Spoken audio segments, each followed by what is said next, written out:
Hello everyone, welcome to LSS tutorial. Kolkata বিশ্ববিদ্যালয়ের ইতিহাস honours এবং পাসের সকল স্টুডেন্টদেরকে এলএসএস টিউটোরিয়াল চ্যানেলে ওয়েলকাম জানাই। আজকের এই ভিডিওটা তোমাদের প্রথম সেমিস্টার স্টুডেন্টদের জন্য। তোমরা যারা প্রথম সেমিস্টার স্টুডেন্ট রয়েছো এবং যাদের ইতিহাস অনার্স রয়েছে, পাস রয়েছে এবং যাদের মাইনর সাবজেক্ট হিসেবেও ইতিহাস রয়েছে, তাদের সকলের জন্যই কিন্তু এই ভিডিওটা অনেক গুরুত্বপূর্ণ। আজকে এই ভিডিওর মাধ্যমে আমি তোমাদের একটা গুরুত্বপূর্ণ 5 মার্কসের প্রশ্নের অ্যান্সার এই ভিডিওর মাধ্যমে শেয়ার করে দেবো। তোমরা কিন্তু অবশ্যই সেই প্রশ্নের অ্যান্সারটি খাতায় নোট ডাউন করে নেবে। তাই তোমরা যারা নতুন এসে অবশ্যই চ্যানেলটিকে সাবস্ক্রাইব করে রাখবে। আমি কিন্তু বিভিন্ন নিত্য নতুন আপডেট, সাজেশান এবং নোটস এই চ্যানেলের মাধ্যমে পোস্ট করে থাকি। তাহলে আর বেশি দেরি করছি না, সরাসরি আমি মূল ভিডিওতে আসছি। তাহলে দেখো, এই ভিডিওতে আমি তোমাদের যে প্রশ্নের অ্যান্সারটি শেয়ার করব, প্রশ্নটি হচ্ছে সভা ও সমিতির প্রধান বৈশিষ্ট্যগুলি কী ছিল। খুব ইম্পর্টেন্ট প্রশ্ন তোমাদের সেমিস্টারের জন্য, বিভিন্ন এক্সামে কিন্তু এসে থাকে এই প্রশ্নটি। আমি কিন্তু সাজেশান তোমাদের এই প্রশ্নটি দিয়েছিলাম। এবারে আমি অ্যান্সারটি বলছি, তোমরা খাতায় দেখে দেখে নোট ডাউন করে নাও। ঋগ্বৈদিক যুগে রাজনৈতিক সংগঠনের দুটি গুরুত্বপূর্ণ রূপ ছিল সভা ও সমিতি। এটি ছিল মূলত উপজাতীয় গণপ্রতিনিধিমূলক সংস্থা, যার দ্বারা প্রশাসনিক কাজকর্ম পরিচালিত হতো। ঋগ্বেদের বিভিন্ন মণ্ডলে এই দুটি শব্দের উল্লেখ পাওয়া যায়। সভা শব্দটি ষষ্ঠ অষ্টম মণ্ডলে এবং সমিতি শব্দটি প্রথম ও নবম মণ্ডলে বিশেষভাবে উল্লেখিত হয়েছে। এ থেকেই বোঝা যায় এই প্রতিষ্ঠানগুলির সামাজিক ও রাজনৈতিক গুরুত্ব ছিল গভীর।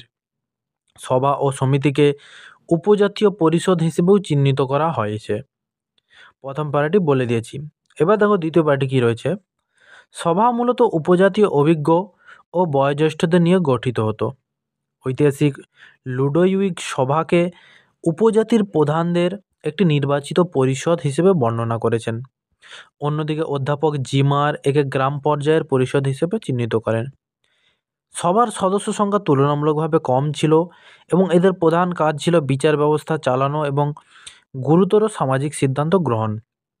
প্রথম দিকে সভা সব ধরনের বিষয়ে মতামত দিত, কিন্তু পরবর্তীকালে সভার ক্ষমতা মূলত বিচার ও সামাজিক বিধিনিষেধ পর্যন্ত সীমাবদ্ধ হয়ে পড়ে। দুটি প্যারা বলে দিয়েছি।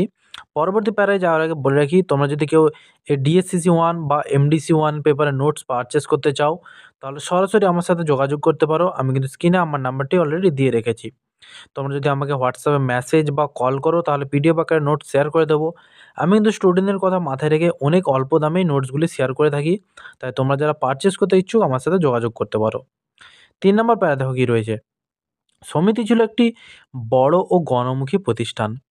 এতে উপজাতির সব শ্রেণীর সদস্য, ধনী দরিদ্র নারী সাধারণ মানুষ সদস্য হতে পারতেন। এটি ছিল একটি সার্বজনীন সংস্থা যেখানে সমগ্র উপজাতি অংশগ্রহণ করত। এটা সমগ্র হবে, ঠিক আছে? এখানে বানানটা একটু মিস্টেক হয়ে গিয়েছে, তোমরা কিন্তু অবশ্যই ঠিক করে নেবে, এটা সমগ্র হবে। তারপর দেখো, ডক্টর রমেশচন্দ্র মজুমদার একে কেন্দ্রীয় পরিষদ হিসেবে ব্যাখ্যা করেছেন।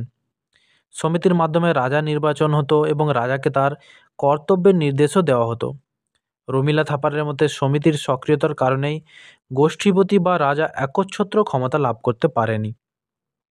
তারপর দেখো, সভা ও সমিতি শুধু পরামর্শদাতা সংস্থা ছিল না, বরং তারা রাজাকে কার্যত দায়বদ্ধ করত। কোনো কোনো অঞ্চলে যেখানে নির্বাচিত রাজা ছিল না, সেখানে এই দুই পরিষদই শাসনকার্য পরিচালনা করত। এটি প্রশাসনিক বিকেন্দ্রীকরণের একটি চমৎকার উদাহরণ। সভা ও সমিতির মতামতকে রাজা অনেক ক্ষেত্রে মানতে বাধ্য হতেন এবং তাদের অনুমোদন ছাড়া গুরুত্বপূর্ণ সিদ্ধান্ত গ্রহণ করা সম্ভব ছিল না। ফলে এই দুটি সংস্থা রাজনৈতিক ভারসাম্য রক্ষায় বিশেষ গুরুত্বপূর্ণ ভূমিকা পালন করত। পরবর্তীবার দেখো, ঋগ্বৈদিক সভা ও সমিতির ধারণা প্রাচীন ভারতের গণতন্ত্রের সূচনা হিসেবে বিবেচিত হয়। এগুলির মাধ্যমে আমরা দেখতে পাই একটি সংগঠিত প্রশাসনিক কাঠামোর সূচনা, যেখানে জনমত, আলোচনা এবং যৌথ সিদ্ধান্ত গ্রহণকে গুরুত্ব দেওয়া হয়েছে। সভা সমিতির কাঠামো ভবিষ্যতের বিভিন্ন রাজবংশের শাসনেও প্রভাব ফেলেছিল। সভা সমিতির কার্যপ্রণালী থেকে অনুমান করা হয় যে ঋগ্বৈদিক যুগে ভারতীয় সমাজ সম্পূর্ণ একনায়কতান্ত্রিক ছিল না, বরং সেখানে সম্মিলিত সিদ্ধান্ত ও পরামর্শভিত্তিক শাসন ব্যবস্থার বীজ ছিল। তাহলে সম্পূর্ণ অ্যান্সারটি আমি শেয়ার করে দিয়েছি। তোমরা কিন্তু অবশ্যই প্রশ্নটা খাতায় নোট ডাউন করে নেবে এবং পরবর্তী কোন ভিডিও চাও তোমরা বেশি বেশি কমেন্টস করে জানাও। আমি কিন্তু তোমাদের কমেন্টের রেসপন্সের ভিত্তিতে অ্যান্সারগুলি শেয়ার করে থাকি। তাহলে তোমরা বেশি বেশি কমেন্টস করে জানাও। দেখা হচ্ছে তোমাদের সাথে পরবর্তী কোনো ভিডিওতে।